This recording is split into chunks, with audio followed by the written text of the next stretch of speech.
When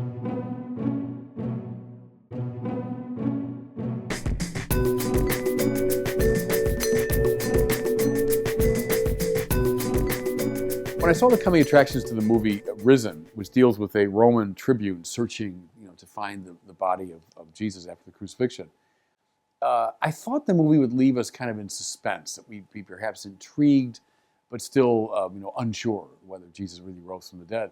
And I must say, I was delightfully surprised to see how robustly Christian the movie is. The resurrection clearly affirmed.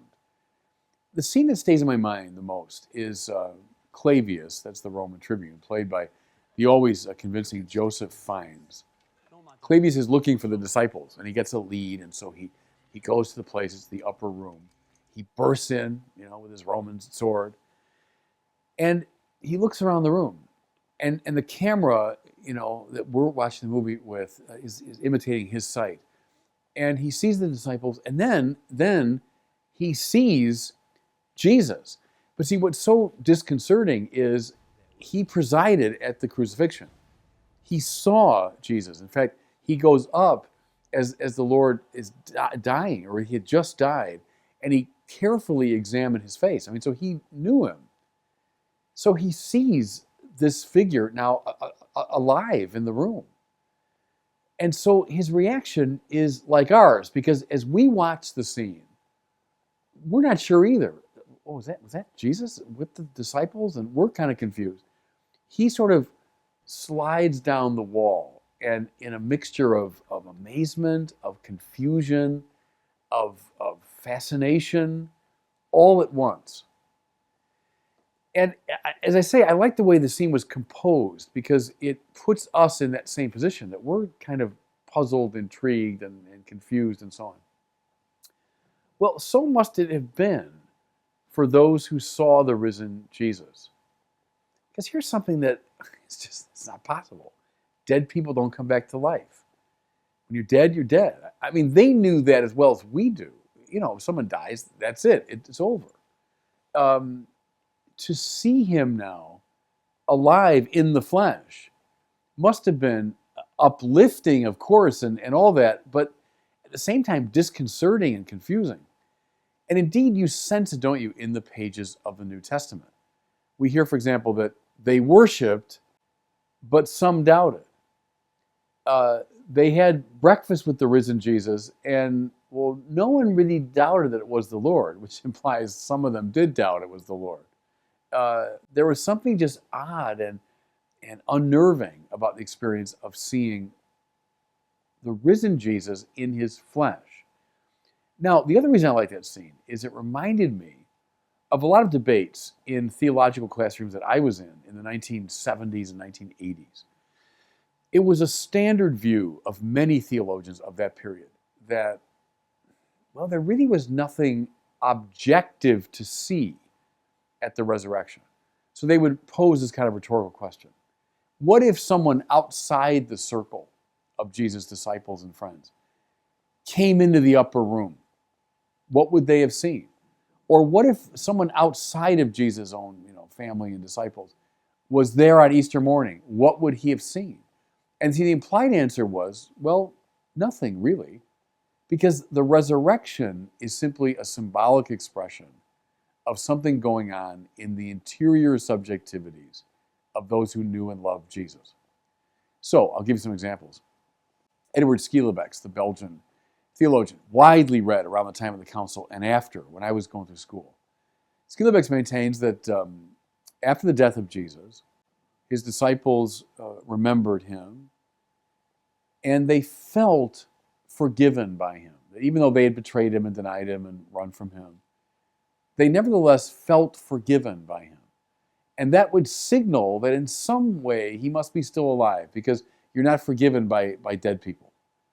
So to express this, they made up stories about the empty tomb and about appearances. But those didn't really happen. They weren't out there in the objective world. This was generated by the subjective experience of the disciples. Or take someone like Roger Haight, a Jesuit theologian, very influential, let's say 20-some years ago. Roger Haight, in a similar way, says that after Jesus' death, the disciples, were convinced that he had gone into the realm of God. He was a righteous man, and they expressed this fact with these fanciful stories about an empty tomb and appearances. Or to give it a little more popular spin, someone like James Carroll, a novelist and theological writer, said that after the death of the Lord, his disciples sat in a sort of memory circle, and they remembered how powerful he was and how his spirit goes on in them, etc. And they expressed that then through these symbolic stories of the empty tomb and appearances. So, all of them would say, well, what would an outsider have seen at the resurrection? And the implied answer is nothing. This is an internal experience of those who knew and loved Jesus. Well, I think someone who's really good at debunking this sort of nonsense is the great English theologian N.T. Wright.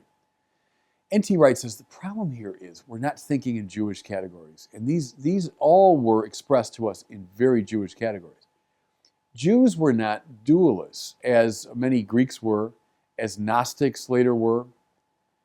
The spiritual life is not about souls escaping from the body, and it's not about denigrating the body. For a Jew to talk about resurrection, it did not mean a soul going to heaven or some spiritual element going to be with God. Resurrection necessarily had to do with the flesh. It was an embodied event. More to it, Wright argues. Simply on historical grounds, it would be impossible to explain the emergence of Christianity without the bodily resurrection, because the clearest sign that somebody was not the Messiah of Israel would be his death at the hands of the enemies of Israel, because one of the great tasks of the Messiah was to defeat those enemies. So if someone was killed by the Romans and stayed in his grave, well, that means he's not the Messiah. And yet they emerge with this messianic preaching. Yeshua Mashiach, Jesus the Messiah, Jesus Christ. On Jewish grounds, you can't explain that preaching apart from the bodily resurrection. And so I like the fact that as Clavius, an outsider, not one of Jesus' followers, in fact, someone trying to find his body to debunk the myth of the resurrection, he comes in and indeed sees something. He sees the risen Jesus. Now, let's say an outsider like Clavius saw the risen Jesus that way. Would he get it right away? Well, of course not. He wasn't even a Jew. He didn't understand the whole background to the life of Jesus. But would he have seen something? Well, by God, yes, he would have seen something, because of the dense facticity and bodiliness of the resurrection. See, here's the thing that always gets me. Go back to those theories from the 70s and the 80s about this purely subjectivized interpretation. There's just something too tidy and neat and safe, it seems to me, about those interpretations. Anyone could say, sure, I remember this guy fondly. Sure, he made a big difference. Oh, sure, he's with God in some vague way. So what?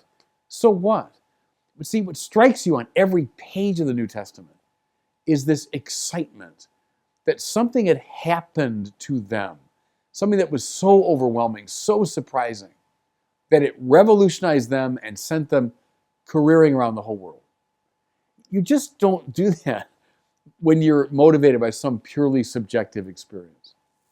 I've said before, how strange even to imagine Paul coming into Corinth with the message that there's a dead man whom he finds very inspiring. Nobody would have taken him seriously. In fact, what Paul talks about is anastasis, resurrection. Paul was a Jew, not a Greek. To say resurrection was to say an embodied event.